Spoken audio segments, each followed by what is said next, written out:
ನೋಡಿ, ಪ್ರತಿ ಸಲ 14 ದಿನ ಕಳೆದ ನಂತರ ಕೋರ್ಟ್ ಮುಂದೆ ಹಾಜರುಪಡಿಸಬೇಕು ಆರೋಪಿಯನ್ನು.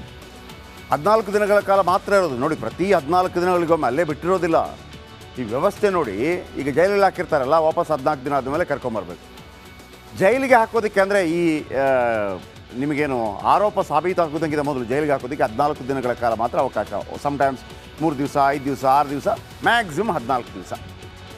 ಆಗ ಸರ್ಕಾರಿ ಪರ ವಕೀಲರು ಹೇಳಬೇಕು, ಇಲ್ಲ ಇವರು ವಾಪಸ್ ನಮಗೆ ಬೇಕು ಅಂತ ಹೇಳಬೇಕು, ಇಲ್ಲ ಇವ್ರನ್ನ ಬಿಡುವಂಗಿಲ್ಲ, ವಾಪಸ್ ಬೇಕು ಅಂತ. ಆಗ ವಕೀಲರು ಯಾವೆಲ್ಲ ವಿಚಾರಗಳನ್ನು ಕೋರ್ಟ್ ಮುಂದೆ ಇಟ್ಟರು, ಆ ಕಡೆಯಿಂದ ದರ್ಶನ್ ವಕೀಲರು ಕೂಡ ವಾದ ಮಾಡ್ತಾರೆ.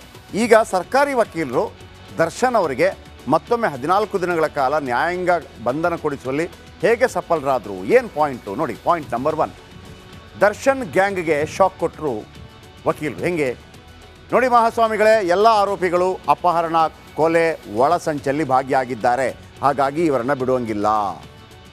ಆಮೇಲೆ ಆಲ್ರೆಡಿ ಇವರು ಸಾಕ್ಷಿ ನಾಶಪಡಿಸಿದ್ದಾರೆ, ಅಂತಹ ಗಂಭೀರ ಕೇಸ್ನಲ್ಲಿ ಇವರು ನೇರ ಭಾಗಿಯಾಗಿದ್ದಾರೆ, ಹಾಗಾಗಿ ಇವರನ್ನು ಬಿಡಬಾರ್ದು, ಮತ್ತೆ ಜೈಲು ಕೊಡಬೇಕು. ಆಮೇಲೆ ಸಾಕ್ಷಿದಾರರು ಯಾರು ಸಾಕ್ಷಿ ಹೇಳ್ತಾರೆ, ಆಮೇಲೆ ತಾಂತ್ರಿಕ ಸಾಕ್ಷ್ಯಾಧಾರಗಳು, ತಾಂತ್ರಿಕ ಟೆಕ್ನಿಕಲ್ ಎವಿಡೆನ್ಸ್ ಸಿಕ್ಕಿದೆ ಮಹಾಸ್ವಾಮಿಗಳೇ, ಹಾಗಾಗಿ ಇವರನ್ನು ಬಿಡಬೇಡಿ. ಆಮೇಲೆ ಆರೋಪಿಗಳಿಂದ ಈಗಾಗಲೇ 83,65,000 ವಶಕ್ಕೆ ಪಡೆಯಲಾಗಿದೆ ಮಹಾಸ್ವಾಮಿಗಳೇ. ನೀವು ಕೇಳ್ಬೋದು, 83 ಲಕ್ಷ ಏನ್ರಿ ದೊಡ್ಡ ವಿಚಾರನ? ದರ್ಶನ್ ಅವರಿಗೆ 22 ಕೋಟಿ ಸಂಭಾವನೆ ಇಲ್ವಾ ಅಂತೇಳಿ. ನೋಡಿ, ಒಂದು ಕಾನೂನಿದೆ, ತುಂಬ ಜನರಿಗೆ ಗೊತ್ತಿಲ್ಲ. ಈಗ ನಾವು ನಮ್ಮ ಮನೆಯಲ್ಲಿ 2 ಲಕ್ಷಕ್ಕಿಂತ ಹೆಚ್ಚು ಕ್ಯಾಶ್ ಇಟ್ಕೊಳ್ಳೋಂಗಿಲ್ಲ. ಹಾಗಿದ್ರೆ ನೀವು ಒಂದು ಮದುವೆ ಮುಂಜಿ ಸಮಾರಂಭ 10 ಲಕ್ಷ ತಂದಿಟ್ಟಿರ್ತೀವಿ, ತಂದಿಡ್ಬೋದು, ಇಲ್ಲ ಅಂತಲ್ಲ. ಒಂದು ವೇಳೆ ರೈಡ್ ಮಾಡುವಾಗ ನಿಮ್ಮಲ್ಲಿ ಹಣ ಸಿಕ್ಕಿದರೆ ನೀವು ಅದಕ್ಕೆ ಕಾರಣ ಕೊಡಬೇಕು. ಈಗ 83 ಲಕ್ಷದ ಹೇಳೋದು ವಿಚಾರ ದೊಡ್ಡ ವಿಚಾರ ಅಲ್ಲ, ಎಲ್ಲಿಂದ ಬಂತು ಅಂತ ಕೇಳ್ತಾರೆ. ಯಾವುದೋ ಪ್ರೊಡ್ಯೂಸರು, ಡೈರೆಕ್ಟ್ರು ಅಂತ ಹೇಳಿದಾಗ ಆತ ನೀನು ಇದಕ್ಕೆ ಇನ್ಕಮ್ ಟ್ಯಾಕ್ಸ್ ಕಟ್ಟಿದ್ಯಾ ಇಲ್ವೋ ಅಂತೇಳಿ ಆತನ ಬುಡಕ್ಕೆ ಬರುತ್ತೆ. ಹಾಗಾಗಿ ಯಾರು ಬಾಯಿ ಬಿಡೋದಿಲ್ಲ. ಅದಕ್ಕೆ ಇವತ್ತು ವಕೀಲರು ಏನು ಹೇಳಿದ್ರು ಕೋರ್ಟ್ಗೆ, ನೋಡಿ ಮಹಾಸ್ವಾಮಿ, 83,60,000 ಸಿಕ್ಕಿದೆ, ಈ ಹಣ ಕೊಟ್ಟವರ ವಿಚಾರಣೆ ನಡೆಸಿ ಹೇಳಿಕೆ ಪಡೆಯಬೇಕು, ಅದು ಬ್ಲ್ಯಾಕ್ ಮನಿನಾ ವೈಟ್ ಮನಿನಾ ಗೊತ್ತಾಗಬೇಕು. ಸೊ ಹಾಗಾಗಿ ಅವರನ್ನು ಬಿಡಬೇಡಿ. ನೆಕ್ಸ್ಟ್ ಪಾಯಿಂಟು, ಹಣದ ಮೂಲದ ಬಗ್ಗೆ ಮಾಹಿತಿ ಸಂಗ್ರಹಿಸಬೇಕಾಗಿದೆ. ಇದು ಎಲ್ಲಿಂದ ಬಂತು ಅಂತ ನಾನು ಹೇಳ್ದಂಗೆ.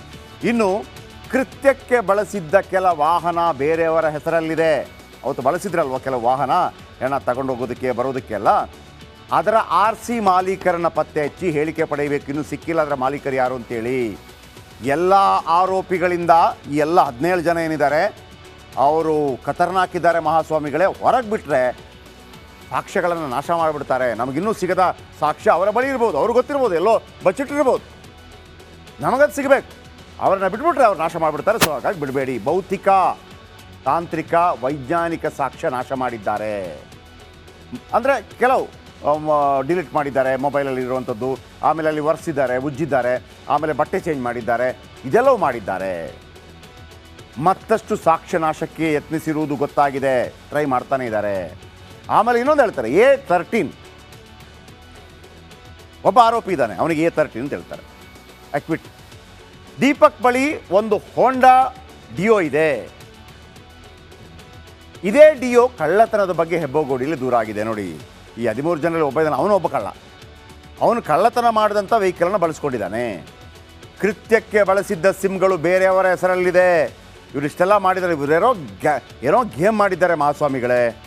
ಈಗ ಸಾಧಾರಣವಾಗಿ ಯಾವುದಾದ್ರೂ ಒಬ್ಬನಿಂದ ತಪ್ಪಾದಾಗ ಸಿಕ್ಕಾಕೊಂಡ್ಬಿಡ್ತೀವಿ, ಮೊಬೈಲಲ್ಲಿ ಸಿಕ್ತು ಮತ್ತೊಂದು ಅಂತೇಳಿ.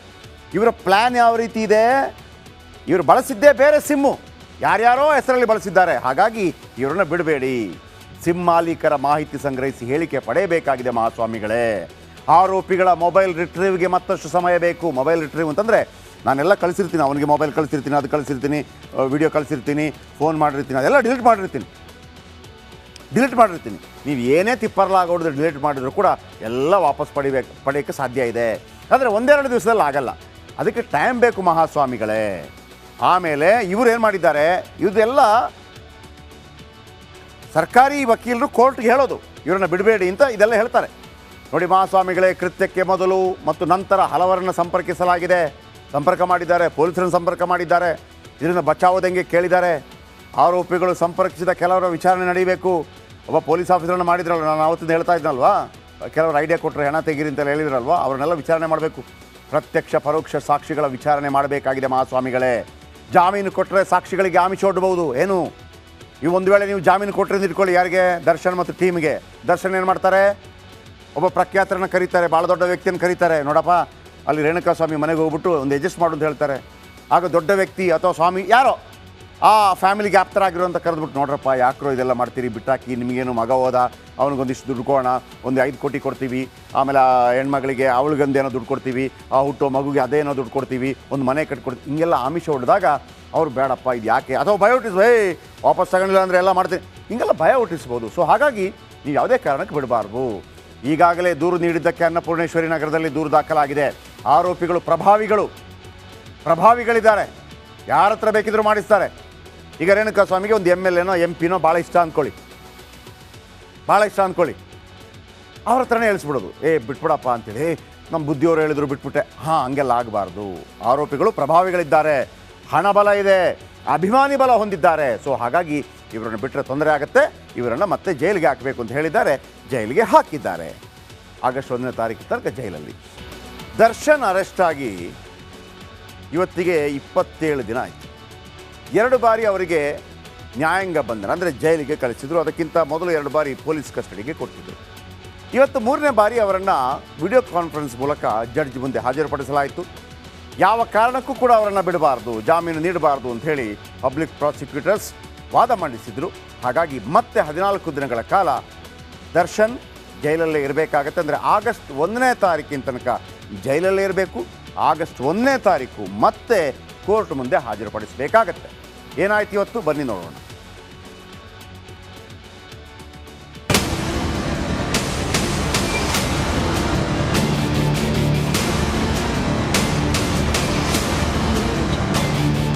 ದರ್ಶನ್ ಅಂಡ್ ಗ್ಯಾಂಗ್ನ ಸಂಕಷ್ಟಗಳ ಸರಣಿ ಸದ್ಯಕ್ಕಂತೂ ಮುಗಿತಿಲ್ಲ. ಕಾಟೇರನಿಗೆ ಬಿಗ್ ಚಿಂತೆ ಹೆಚ್ಚಾಗಿದೆ. ಕೂದಲು ಟ್ರಿಮ್ ಮಾಡಿಸೋ ಸ್ಥಿತಿ ಬಂದಿದೆ. ಜೈಲೂಟ ಸೇರದೆ ತೂಕ ಇಳಿತಾ ಇದೆ. ಪ್ರೇಯಸಿ ಕಾಣದೆ, ಬಾಡು ಸಿಗದೆ, ನಿದ್ದೆ ಇಲ್ಲದೆ ಕೊರಗುತ್ತಿರೋ ಡೆವಿಲ್ಗಳ ಬಾಸ್ ಮತ್ತೆ 14 ದಿನ ಪರಪ್ಪನ ಅಗ್ರಹಾರದಲ್ಲೇ ಕಂಬಿ ಎಣಿಸೋ ಅನಿವಾರ್ಯತೆ ಎದುರಾಗಿದೆ.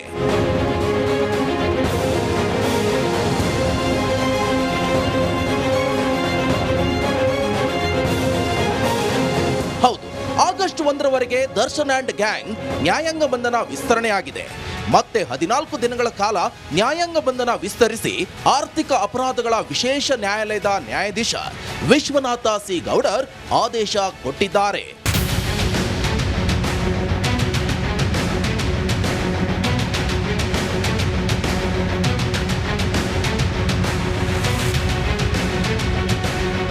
ರೇಣುಕಾಸ್ವಾಮಿ ಕೊಲೆ ಆರೋಪದಲ್ಲಿ ಪರಪ್ಪನ ಅಗ್ರಹಾರ ಜೈಲು ಸೇರಿರುವ ನಟ ದರ್ಶನ್ ಮನೆ ಊಟ, ಮಲಗಲು ಹಾಸಿಗೆ, ಓದಲು ಕೆಲವು ಪುಸ್ತಕಗಳನ್ನು ಮನೆಯಿಂದ ತರಿಸಿಕೊಳ್ಳೋ ಅವಕಾಶ ಕೊಡಬೇಕು ಅಂತ ಹೈಕೋರ್ಟ್ಗೆ ಅರ್ಜಿ ಸಲ್ಲಿಸಿದ್ರು. ಆದರೆ ಈಗ ರಿಟ್ ಅರ್ಜಿಯ ವಿಚಾರಣೆಯನ್ನ ನಾಳೆಗೆ ಮುಂದೂಡಲಾಗಿದೆ.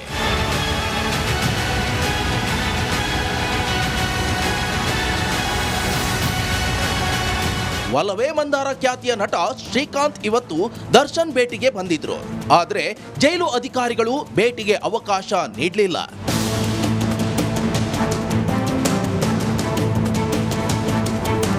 Bureau report, republic Kannada. ಈ ದರ್ಶನ್ ವಿಗ್ ಬಳಸ್ತಾರೆ ಅನ್ನೋದು ತುಂಬ ಜನರಿಗೆ ಗೊತ್ತಿಲ್ಲ. ಅವರು ಕ್ರಾಂತಿ ಸಿನಿಮಾ ತನಕ ವಿಗ್ ಬಳಸ್ತಾ ಇರಲಿಲ್ಲ. ಕ್ರಾಂತಿ ಸಿನಿಮಾ ಸಂದರ್ಭದಲ್ಲಿ ಅವರ ಮುಂಭಾಗದಲ್ಲಿ ಕೂದಲು ಸ್ವಲ್ಪ ಕಡಿಮೆ ಆಗಿದೆ. ಅದನ್ನು ಅವರು ಲೆಂಥನಿಂಗ್ ಮಾಡ್ತಾ ಇದ್ದಾರೆ ಮುಂಭಾಗದಲ್ಲಿ. ಆದರೆ ಕಾಟೇರ ಸಿನಿಮಾದಲ್ಲಿ ವಿಗ್ ಹಾಕಿದ್ರು. ಕಾಟೇರ ಸಿನಿಮಾ ಕೂಡ ಅಂಥದ್ದೇ ಸಿನಿಮಾ, ಅಂದರೆ ಸ್ವಲ್ಪ ವಿಗ್ಗೆಲ್ಲ ಹಾಕುವಂಥ ಸಿನಿಮಾದ ಕಾರಣಕ್ಕಾಗಿ ಪ್ರಾಬ್ಲಮ್ ಆಗಲಿಲ್ಲ. ಈಗ ಬರ್ತಾ ಇರುವಂಥ ಡೆವಿಲ್ ಸಿನಿಮಾದಲ್ಲಿ ಲುಕ್ ಚೇಂಜ್ ಮಾಡಿದ್ದಾರೆ, ಅದು ಕೂಡ ವಿಗ್ಗೆ. ಈಗ ಅವರು ಹಾಕಿದ್ದಾರಲ್ಲ, ಅದು ಕೂಡ ಮುಂಭಾಗದಲ್ಲಿ ಮಾತ್ರ ವಿಗ್. ಓಕೆ, ದರ್ಶನ್ ಕೊಲೆ ಪ್ರಕರಣದಲ್ಲಿ ಜೈಲು ಸೇರಿದ್ದಾರೆ. ಜೈಲಲ್ಲಿ ದರ್ಶನ್ ಅವರ ದರ್ಪ ದೌಲತ್ತಿಗೆ ಲಗಾಮ್ ಬಿದ್ದಿದೆ. ಇದೀಗ ಅವರ ಕೃತಕ ಕೂದಲಿಗೂ ಕತ್ತರಿ ಬಿದ್ದಿದೆ ಎನ್ನುವಂಥ ಸಂಗತಿ ಬೆಳಕಿಗೆ ಬಂದಿದೆ.